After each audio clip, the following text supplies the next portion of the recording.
Right out of the starting gate, Ubisoft knew that Far Cry 5 was going to raise some eyebrows. Knowledge of its narrative was in the hands of the PR team well before it was ever revealed to the public, and I've got it on record that the reveal kinda terrified them. Ubisoft knew without a doubt they were driving a Mack truck bathed in flames into the heart of Middle America, and braving a subject matter that had never been done before. In my opinion, it's a brave choice that quite honestly needed to be made. This may be the most controversial Far Cry to date, and that overarching premise may also be the biggest thing keeping this franchise alive.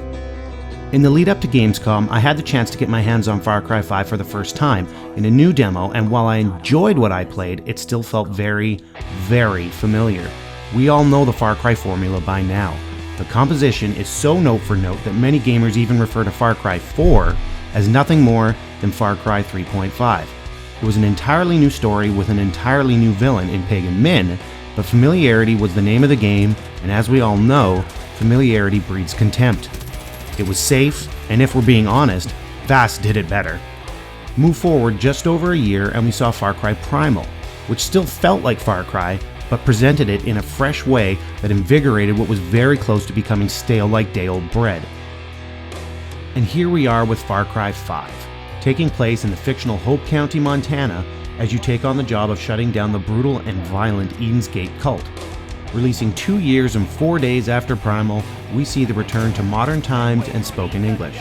We see the franchise dipping its toes right back into the wading pool of familiarity, albeit with a 3-year gap since the last machine gun and dynamite-fueled experience.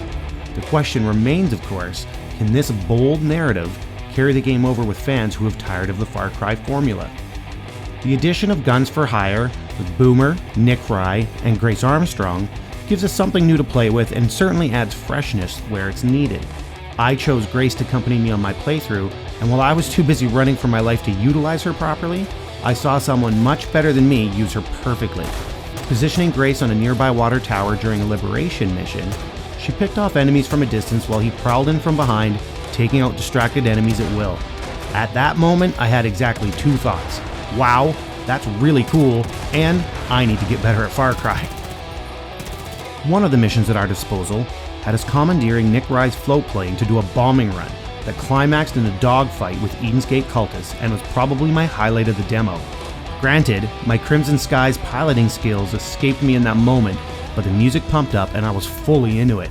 I was Maverick in the skies with decidedly less skill than the beloved Top Gun hero as I eventually piloted my sweet ride right into a tree.